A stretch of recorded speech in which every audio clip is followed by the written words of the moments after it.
Alright, so today we're on your $300 LS. We're going to start up here at the tongue jack. So you've got two switches here. You've got a light switch for hooking up and disconnecting in the dark.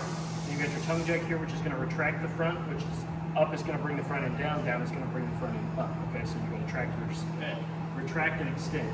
Down below that, you've got a 7-way, which is going to hook up to your truck to provide you with your running lights, your turn signals, and your brake signals. It's also going to charge the battery when it's hooked to the truck. You've got your two tow chains here, which are going to connect to the vehicle to give you a secure connection, as well as your emergency breakaway cable right here, which this hooks up to the same spot that your tow chains do.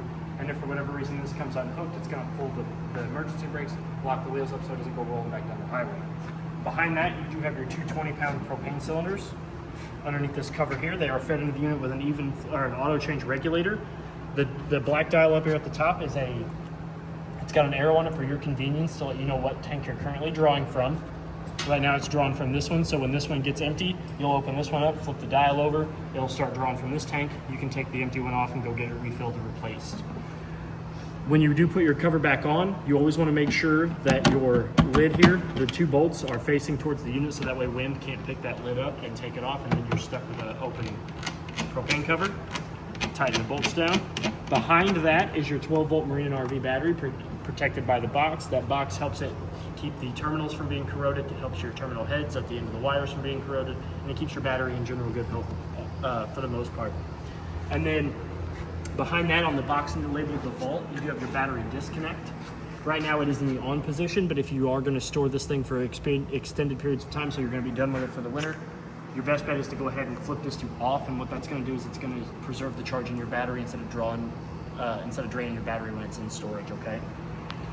So we're going to move over here to the side compartment. So you've got 3 important stickers here. This is your gross weight sticker. The one above it is your manufacturing sticker. It's going to tell you when it was made, who made it, the tire size, the rim size, the VIN number. Then down below that, you've also got your tire and loading information, which is going to give you the proper PSI for your tires, which they're stated at 65, and it's also going to give you the size of your tires, okay? Next, we've got your side compartment window. So if we open this up, you can see in here that you do have your 50 amp short cord is coiled up in there, as well as your outside sprayer / hose. Over on the other side, you can see that you do have a couple crank handles. So you've got 3. So you've got one for your manual tongue jack. That's the little S guy over there on the left.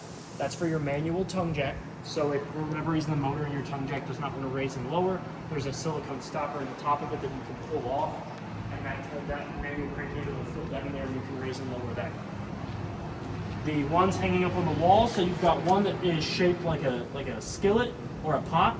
That one is those are for your stabilizer jacks, okay? So you do have a set of 4 stabilizer jacks. They are motorized, but if for whatever reason the motor doesn't want to work on those, they will, that manual crank handle is used for raising and lowering those, okay?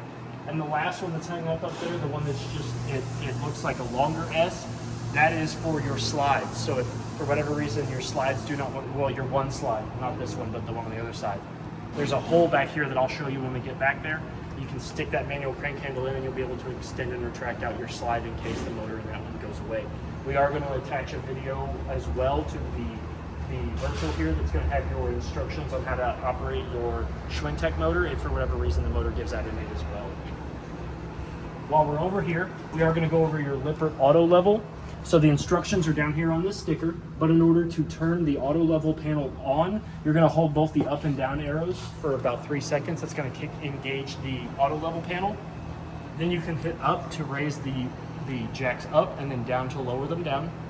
You can also, once the truck is away from the hitch, you can also hit retract. You can hit auto level, and what that does is it's going to have its sensors detect, and it's going to go ahead and auto level your unit. You can also hit retract all if you want to bring them all up individually or all at the same time.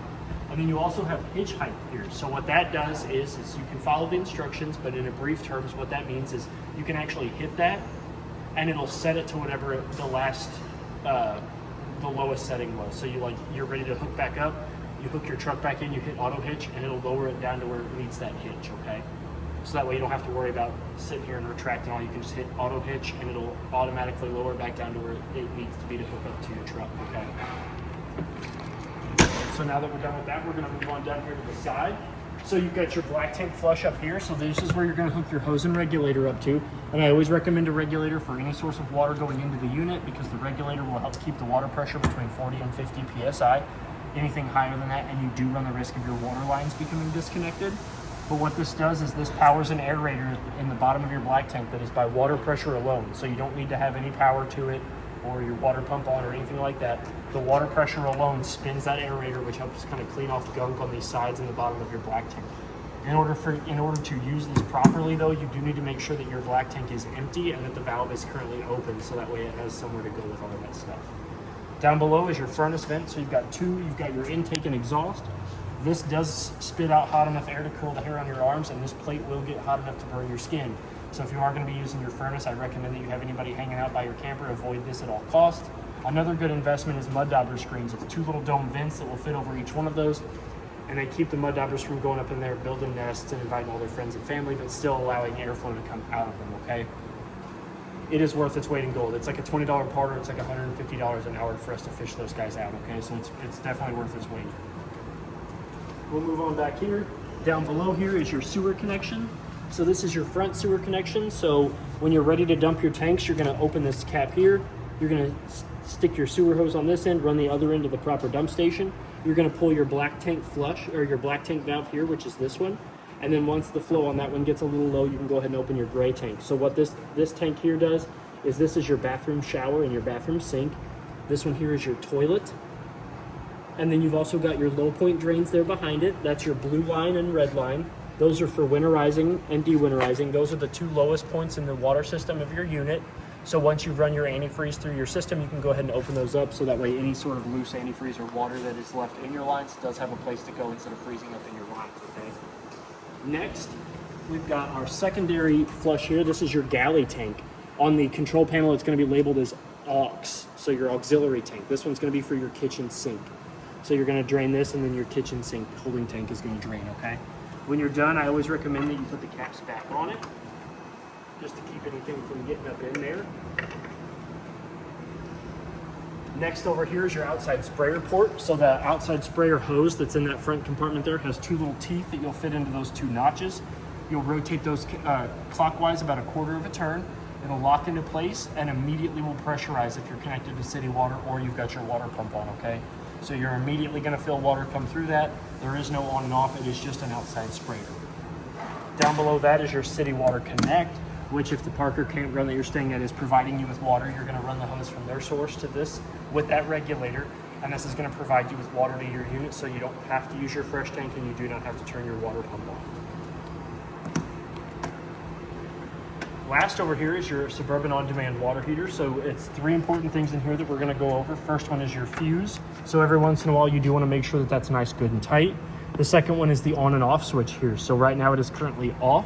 When we turn this on, the panel will turn on the inside, and we'll go over that when we get inside. But this switch here, if you're gonna be using this thing every weekend, it's actually okay to leave it on. But if you're gonna store it for more than just like a week at a time, go ahead and flip this switch off. Last but not least is your pressure release valve down here. So not only does this allow pressure to be relieved off of the tank, but if you do want to make sure you've got water in your water heater, you can pull this tab here and water will come out of this. It is always very important to have water in your tank before you light it, no matter what sort of water heater you have. You never want to go to use your water heater if there's no water in the tank, okay? We're going to go ahead and close that up. We're going to make our way towards the back. So your 2 tires on this side, the lugs have been torqued to 100 foot-pounds as per the side of the sticker here. And the PSI is checked and they are sitting at 65 PSI. You do want to go off of that. You do have a wiggle room between 60 and 65. You don't really want to go anything lower than 60, and you don't want to go anything higher than 65, or you'll get a really uneven ride. But 60 to 65 is okay, especially given weather like ours where it can be really hot and then really chilly the next day. It just really depends. Your manual crank handle will fit into this here, which will run up into a bolt to the other side, which will retract and extend out the slide on the opposite side of the camper. So this hole and bolt in here is to retract and bring out and bring back in the slide that's on the opposite side. Okay, so if that slide's motor doesn't want to work, you'll use this hole there to bring that in and out. The Swintech motor that's on this slide here is a whole different ball game, and like I said, we have an attached video for that. Your park and campground cable and satellite are here. So if the park that you're staying at is providing you with those services, you can hook up to their you can use a coaxial connect from their source to either one of these. So you've got satellite here and cable on the right. And then whatever TV services you can get through those, you'll get on the inside and outside of your unit. Your 50-amp short cord does plug into an outlet back here. So this is our cord. So you saw the cord in your side compartment, but the cords all work the same. So when you're ready to unplug or plug in, you do want to make sure that the black ring is sitting up against the base of your plug. What this does is it creates a seal. So we're going to loosen all that all the way up. You're going to rotate the plug counterclockwise a quarter of a turn, and you're going to remove. To plug in, you're going to align the prongs in the outlet. You're going to push the power cord in, and then you're going to rotate it clockwise a quarter of a turn, and you're going to tighten this ring back down, and that's going to create you a nice tight seal that's going to keep anything from getting there and shorten that out. Okay. When you do not have your short cord plugged in, you do want to make sure that the cap is over, because that's going to provide you that same protection. Up there at the top, you do have a Furion backup camera mount, which is a camera you can buy in the store. You can remove the plate up there, attach a camera, and you'll be able to see stuff that's behind your camera in the cabin of your truck or whatever, if you have the monitor panel. Okay. Next up there at the top is your Lippert on-the-go ladder receiver. That is for an extendable ladder. It holds up to 500 pounds. It shrinks down to about this size. You can store it in your side compartment or in the bed of your truck. It allows you to get roof access. So the roof is the life expectancy of your unit. So you do want to get up there and check your roof about every 90 days, just to make sure that the lap sealer is good, that there's no holes, tears, bubbles, pops, rips in your roof membrane or the lap sealer.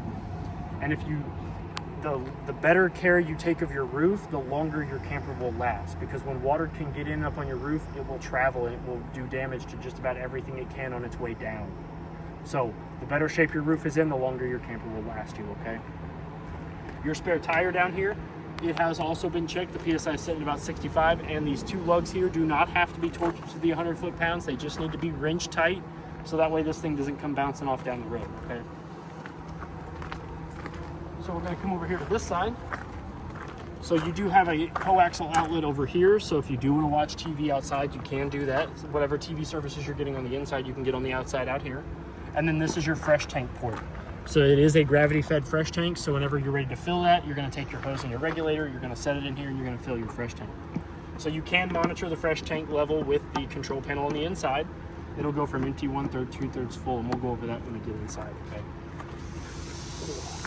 And then last but not least, this is probably the best way you can see it, but your little fresh tank drain is that white valve right there.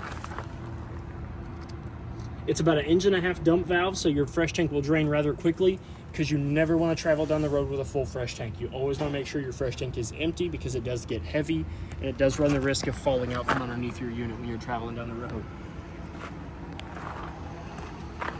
We're going to come to this side. The two tires on this side have also been checked. They're sitting at 65 PSI, and the lugs have been torqued to 100 foot-pounds as per the side of the sticker. We've got our entry door and handle here, but we're going to move past that and come up to the front here. You do have another side compartment door here that does go all the way over. And in this side over here, you do have your solar disconnect. So if you don't want to draw solar, you can turn that off. On that side, you have your solar charge controller, which is going to cycle through 3 very important pieces of information for you. It's going to cycle what voltage the converter is putting out, what voltage is being put back into the battery through the solar panels on the roof, and the temperature of the solar panels on the roof. Okay. Next to that, you do have a switch that will bring in and out your awning. So you do have awning access for the outside. While we're out here, I am going to go ahead and go over your awning safe practices, okay? So, if you're going to step away from your camper for more than 5 minutes, I always recommend bringing your awning back in, okay? Because a stiff breeze, a loose branch like that, they can do damage to your canvas. And that's one of the most expensive repairs on your unit, okay? So it's very important that if you're not going to be using this, that you do bring it back in. You're going to step away for the day, bring your awning back in. I know that a lot of people are like, well, I want to leave it so my picnic table, will get night, it will stay shady. Bring your awning back in. I can promise you that you're gonna not like that bill when it comes to having to fixing your awning, okay? When you do bring your awning out, at the end of the tube, there will be a skirt. So when your awning goes all the way out, you'll notice a skirt will swing down. You want that skirt to be straight up and down as possible. And that's going to provide you with the proper amount of slack in your canvas, and it's going to allow not only the canvas itself, but also that skirt to do its job properly. One other thing I want to go over on your awning is both of your awning arms do have a spot right here where if you loosen this up, once the awning's all the way out, you can actually manipulate this. You can slide it in and out. And then what that does is that'll raise and lower each end of your awning. It'll create a steeper pitch at this side or the side down there. And then, or you can do them both simultaneously and you'll have your whole awning will come down at a steeper pitch. But when you're done with that, it's very important that you make sure that they come all the way back out where they need to be. And that's going to allow them to retract and extend back out to the best of their abilities, okay? So now that we're done with that, I'm going to go ahead and bring this back in. I'm going to practice what I preach. As you can see, it does go in rather fast. Now you do have two awnings. So this switch only controls the front awning, the one above the entry door. But on the inside control panel, you have a switch that will help you control this awning from the inside, and a switch that will help you control the awning that's over the slide area there too. And like I said, they're both identical, so you want to maintain the safe practices with your awning on both of these. If you're not using them, bring them in. Don't leave them out all the time. The arms are the same. You can manipulate those arms to create steeper pitches. Please set them back to the default if you want your awning to work and have an extended period of life. And then, like I said, the switches are on the inside, and then you have a switch out here for this one as well. You can also get a better look at your 3 manual crank handles. So that one there, again, that's for your tongue jack. This one here is for your slides, and this one here is for your stabilizer jacks, okay? Next, you also have an inverter prep, which is right here behind this wall here. So if you do want to put an inverter in here, this is where you'll go to do that. On the other side of the wall, you do have a light that's got 3 modes. It's got off, always on, and motion control. So always on is towards that way, motion controls towards yourself, and then off is in the middle. You do have a GFCI protected 110 outlet there below that. And then that little guy up there is for your tire link. So that is a TPMS sensor hookup. So if you do want to put TPMS sensors in your wheels, you do have a spot for the tire link system, so that way you can mount that and it'll mount right there, okay? Now that we're done with that, we're going to go ahead and go to the inside of your unit. So this is what your stairs and your handle should look like when you're in travel, okay? The door should be closed, the handle should be down. We're going to open the door, we're going to make sure that the door is all the way open. Because if we don't, we try to bring the stairs out, these 2 catches here are going to catch on the door and it's going to do damage to your door and the stairs, okay? So next we're going to do is we're going to pull the blue ring, the handle, that's going to undo the lock, and we're going to swivel down the stairs. Now, the first thing that we're going to want to look at is to make sure that the black plate is flush with the silver threshold. That is going to provide your stairs with enough clearance to let the door shut without doing damage to the door, not only the screen door, but also the main door as well, okay? If for whatever reason you lower your steps and they're not, you can come down here to the bottom, and there's a silver tab down here on the bottom of each stair leg that you can depress in, and you can manipulate these legs here between 15 and 18 points of articulation, so that way you can get them flush with the silver threshold. Now that we have the stairs out and we've gone over that, to get your handle out, you are going to there's a pin down here that you're going to push through these holes. So that's going to sit in there like that. It does have a ball at the end of it, so it is kind of a tight fit. But you're going to take your safety pin out. You're going to pull on your handle. That's going to extend it outward. You're going to slide that out. And then I always take the pin, because it does have a little ball bearing spring in there, and just stick it right back in there so that way you don't lose it. And now your safety rail is out, so you can get in and out safely. Okay? So now that we've all that, we're going to put it inside. First thing I'm going to do is I'm going to point out that you do have a fire extinguisher there by the door in case of emergency, inside or outside of your unit. Next, I'm going to go ahead and turn some lights on. So I'm going to hit this switch here, which is going to turn on all of the LED strings that go from the back of the unit all the way up to the hallway. And also there's a dimmer switch here, so you can slide that down to dim and brighten up your lights throughout your whole unit, okay? Next safety feature is your LP and carbon monoxide detector down there on the floor. It also detests. It also detests them, yes. You want to check the fire extinguisher, that, and the smoke alarm, which is above our head. You want to test those about every 90 days. I recommend to tell people to do it every time you're coming in your camper to stock it up for the weekend. You know, you're coming in here, you're bringing your stuff in here to go camping.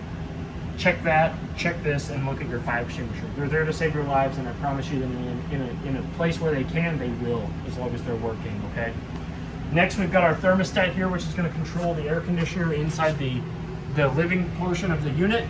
So to wake it up, you're going to hit the center dial. You're going to click that. It's going to wake up. You click it again. We're going to go into mode select. So we've got air conditioner, furnace, dual climate, and like a dehumidified air conditioner. Okay, so we're going to go back to cool because it was a little warm today, and I can show you the fan speed. So you've got high auto, low auto, high and low. I'm going to tell you right now, never leave it off. Never change it off of high auto. If it is super hot, you can turn it to high, but high auto is going to allow it to cycle.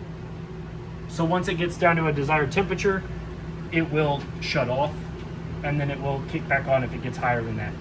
Low and low auto, I never recommend those. Never recommend those. You run the risk of your compressor burning up or freezing up, either one of those, and it's not good. So just leave it on high auto or high. It'll go back into sleep, and now we can proceed with the rest of the virtual. So we're going to come down here, and this is your control panel. So this is the brain of the unit. So you've got 5 buttons up here. You got your battery button, which is going to read off of the 11.2, 11.7, and 12.3. So right now it's reading the 12.3, but it's always going to read a full reading as long as the unit is plugged in. If you do want an accurate reading, you're going to have to unplug the shore cord to get an accurate reading. This button below it is your black tank. That's going to be for your toilet. That's going to read off of empty, 1/3, 2/3 full, as well as the fresh tank, which is going to monitor the levels of water in your fresh tank. Your gray tank, which is your bathroom shower and bathroom sink. And then your auxiliary tank, which is your galley or your kitchen sink, okay? Next over here, you've got a blue button for your water pump. If we flip this on, this blue light there's a blue light behind that will illuminate to show you that the water pump is currently on and engaged. And that's going to start siphoning from your fresh tank to the water units throughout your unit, okay? Next is your cap lights. This button here will turn on, and it will illuminate a string of LEDs that run the top portion of your cap on your unit. Next is your awning lights, which if we flip this, you'll see a string of LEDs that run the length of your awning tubes. And last but not least is your auxiliary lights, which is going to turn on a string of lights that are, if I'm not mistaken, it's the other ones. Yes, the auxiliary light is your secondary awning lights.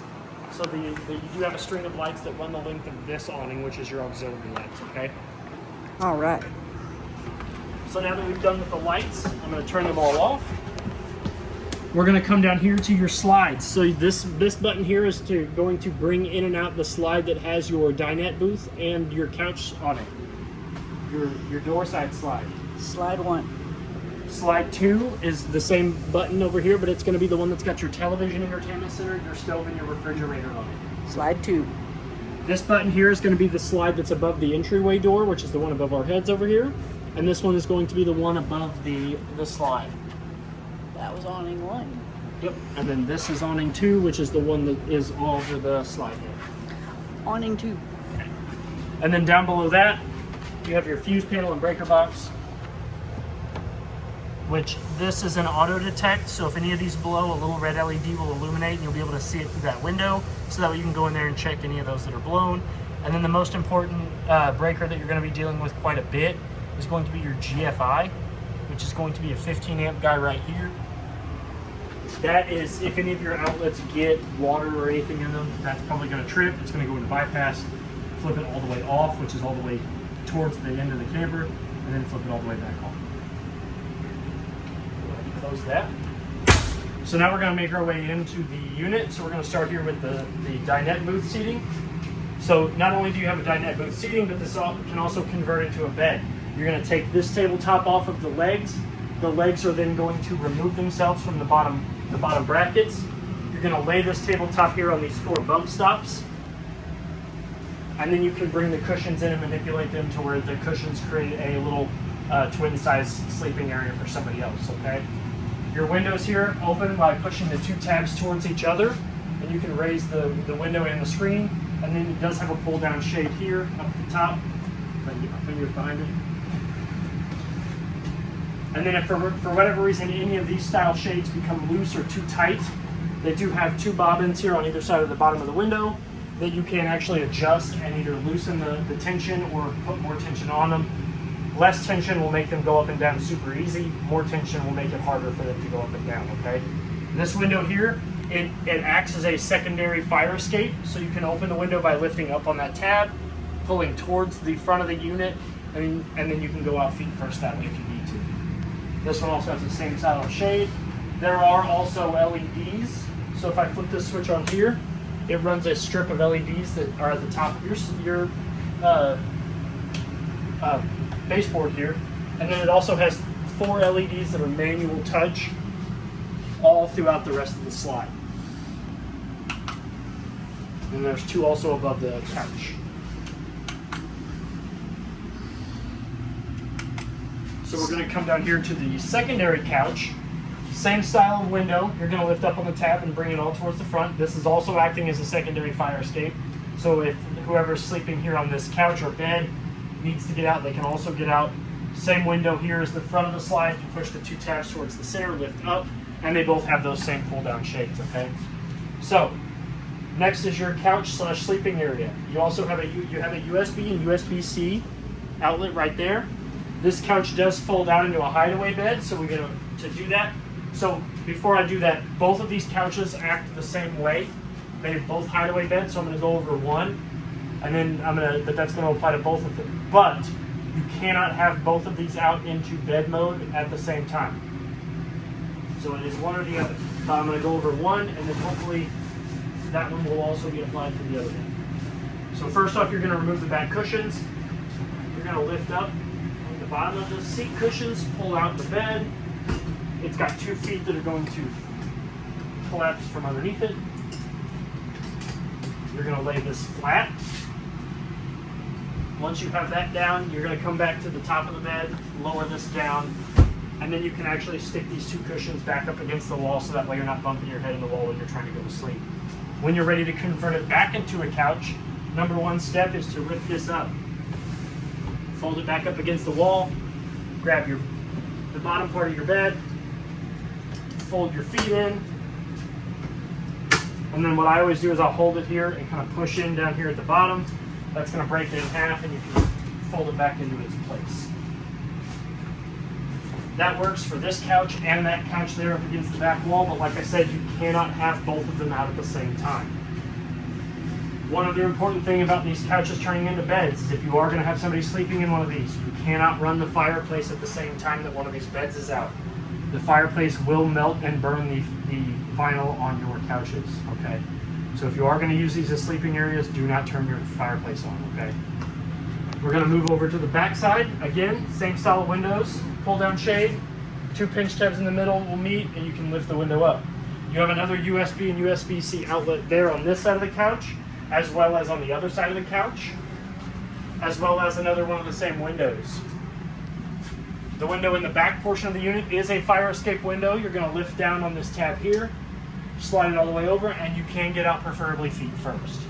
Up above the couch, you do have a push button light that turns on with a switch over here, as well as above head storage. It's 1 single compartment with 4 individual doors. You could put a lot of throw pillows up there, A lot Trey. of throw pillows up there. Trey loves throw pillows. I hate them. Next, we're going to move over to your entertainment center. You've got your Sansui TV, and the remotes are going to be in the drawer there with your owner's bag. You've got your Furion stereo system here, which is integrated into your TV, so if you do want to get surround sound, you can turn the system onto this. Connect it to your television, you'll get it throughout the speakers of your unit, okay? Underneath that, this also has a remote that's also in your owner's bag as well. Also has a secret pull-out drawer here. Ooh. So you can store your remotes in here if you want, your movies, all that good stuff. Your fireplace down here also has a remote that's in the bag, and it turns on with this switch here. You've got your brightness settings here to change the colors of your lights. The dimmer switch here to change the actual brightness of the lights. So if you don't want any lights, you can turn them all the way off. And then your thermostat button. This is going to adjust the temperature. So you touch it and it'll go all the way up to 99. And then that'll kick on. That's gross when you turn that on. It's hot. And then last but not least on this specific cabinet, so if you notice there's a travel lock here. When you're taking this thing to and from your campsite, always make sure that this is locked. You never want this to open up when you're traveling down the road because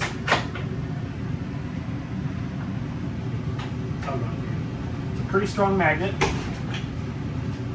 We open it up, you've got a secret cabinet space. So I always like to tell people this is where you can store all of the things that you don't want people to get to. Like your snacks. Like your snacks. And your throw pillows. Oh, yeah. We'll shut that back up, and like I said, it's always important that you do keep that locked because you don't want your TV to fly open down the road, okay? Next is where your countertops over here. So you've got above head storage up here for your appliances or your dishes. Counter space here with a light, again, just like the light over the backside couch. You've got your Furion glass top microwave in here, just like the one at home. Your Greystone vent and fan light. So if you're cooking, you can turn this on. Your stove has a glass top counter space, which does get hot, but you cannot cook on it, okay? So what you're gonna do is you're gonna lift up, and you're gonna lift this up. Makes a nice backsplash. Makes a nice backsplash so you don't get barbecue sauce or ketchup or soup or anything like that over the backside of your nice white walls. So to turn your oven on, you're gonna push in the knobs, you're gonna turn to light, and then you're gonna turn your striker knob.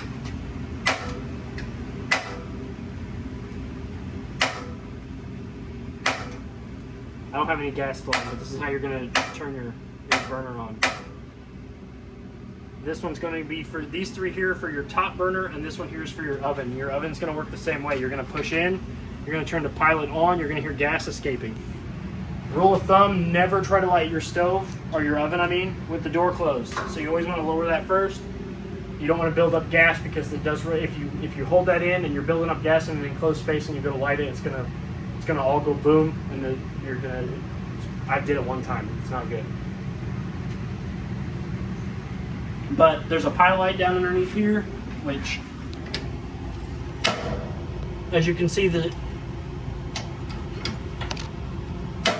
burner knob does actually light the pilot light striker as well. I know it says top burner spark only, but it will also light your oven pilot light, okay? So you also have three drawers here. One here that's got your remotes in it. I'll use that.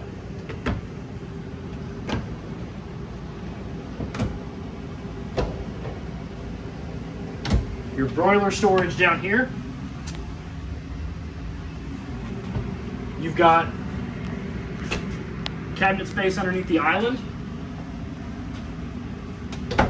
Three more drawers.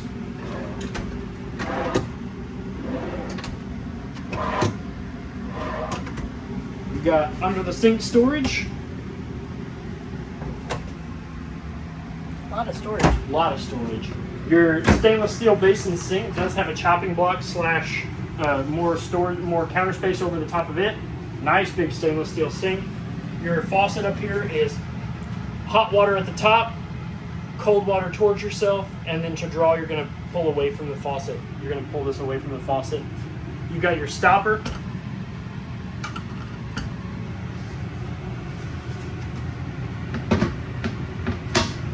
Your refrigerator is a Furion fridge freezer combo, so when you're opening it and closing it, you do want to make sure you're pushing on the paddles to open and close your refrigerator and freezer properly. You've got your temperature controls up there at the top. That dial is, the bigger the dot, the colder it's going to get. Okay?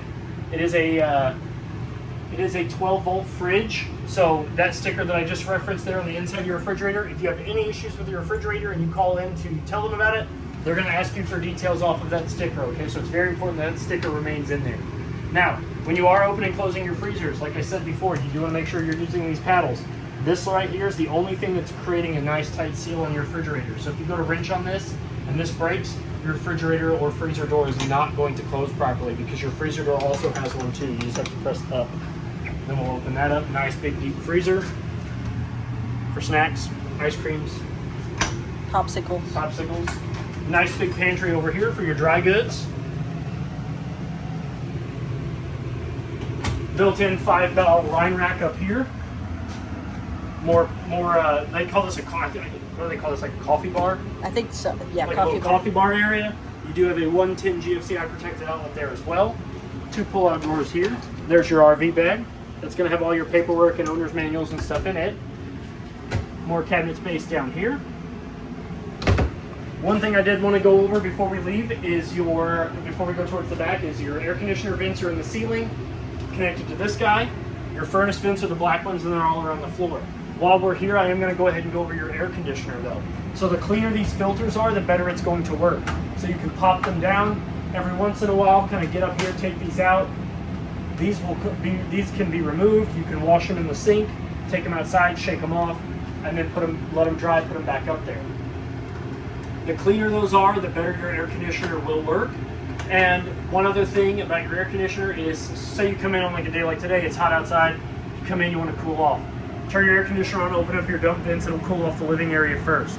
You're ready for bed at night and you want cool throughout the whole unit, shut your dump vents, and that will force the airflow from the main unit out of these vents in the ceiling, okay?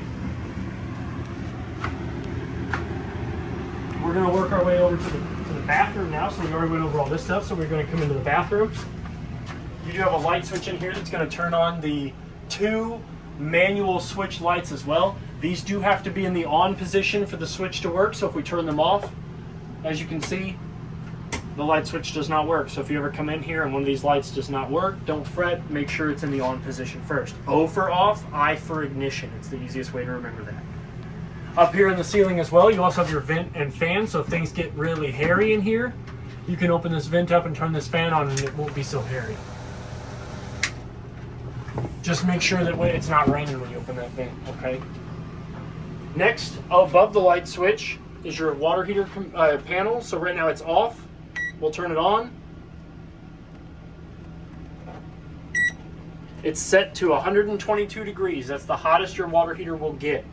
Right now it's telling you that the water is sitting at 73. When you go to draw water from your water heater, anytime you turn your hot water on any of your faucets, you're going to see 3 icons that light up here at the bottom. You're going to see a shower head, which is showing you that your water heater is getting water. You're going to see a fan speed, which means that your blower motor is working.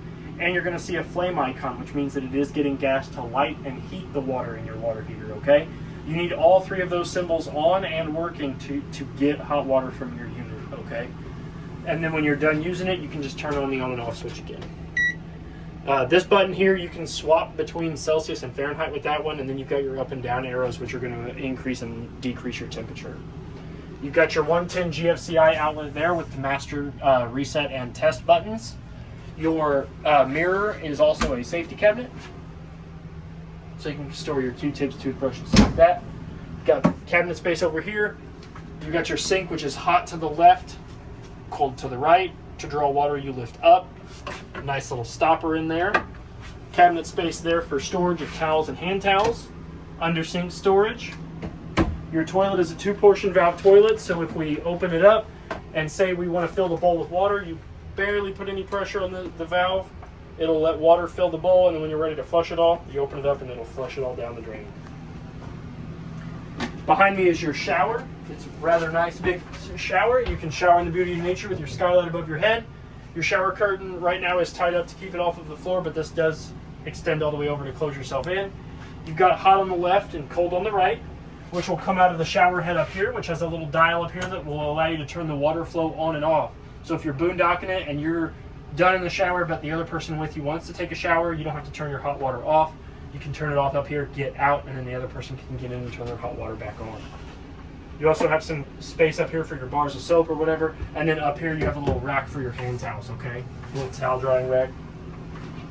Now that we're done in here, we're going to go into the master bedroom. We're going to turn this light switch back off, close the door, and it's always good practice to always shut your doors when you're traveling, okay? Always keep these shut. You do have a light switch here, which is going to turn on the LED strips in the bedroom, as well as a dimmer switch. They don't get very dim, but it adjusts the dimmers on them, okay? You've got 2 windows on either side. One is not a fire escape. It opens with the lift of that tab. You'll push them towards the front of the unit. Has the same pull down shades throughout that the rest of the unit has. Over here is your fire escape window. So in order to use your fire escape window, you can open it like a regular window, but in order to use it, you're going to lift up, you're going to push this out, and to open your window just as a window, you're going to set the red handle right there in the frame, okay? To push out and to get out of your window if you need to, push the whole thing out, grab this here, pull out your screen, and preferably go out feet first, okay? I always say preferably because sometimes you don't really have a choice. And then you also have the pull down shade. On either side of the master bed, you do have a GFCI protected 110 outlet as well as a USB and USB-C outlet. So that way you can plug in your cell phone chargers, your CPAP machines, your alarm clocks, and you have plenty of outlet space to do so, okay? And the USB-Cs on this do pull enough charge to where they can lightning charge your phones and smart devices, okay? You have 2 closet spaces on either side that do have a hanging rack, so you can hang up your formals if you want to. Above head storage, 1 large compartment with 3 individual doors. One of those manual lights above the bed, as well as your thermostat, which will control just the air conditioner in this unit. So unlike the one in the hallway, this one only goes through cool and dry cool, okay? And again, the filters, the cleaner your filters are, the better these will work. And you can close the dump vents here to get more airflow through these as well. Because these are also tied into the ones in the hallway too. So your air will come out extra hard if you turn this one on and you close that one. Closet space over here as well, with another hanging rack. 3 pull-out drawers for your socks and unmentionables, your jammies, your furnace vent down there. Primarily, most of your heat's going to come out of there. Your TV backer is here, so you can mount the TV mount here, so that it's got some wood behind there, so you're not just drilling into styrofoam, as well as a 110 outlet to power it and your cable outlet. So whatever you are currently getting on the inside of your unit, you will get here as well, okay? And then last but not least is your travel door, okay? So when you're in travel, when you're going to your destination, you always want to make sure that this thing is locked tight to keep it from slamming into the wall when you're driving down the road, okay? Because you run the risk of doing damage to this, the cart, the tracks, the wall itself. You always want to make sure that it's travel locked, okay? But then when it's not, you can slide this all the way over to the wall. It meets right in front of the window pane, and now you've got some privacy in your master bedroom, okay? So now that we're done, I think that pretty much covers everything I wanted to go over. If you have any questions or concerns, please feel free to reach out to me here at Parkland RV. My name is Trey. Happy camping and good luck. Thank you.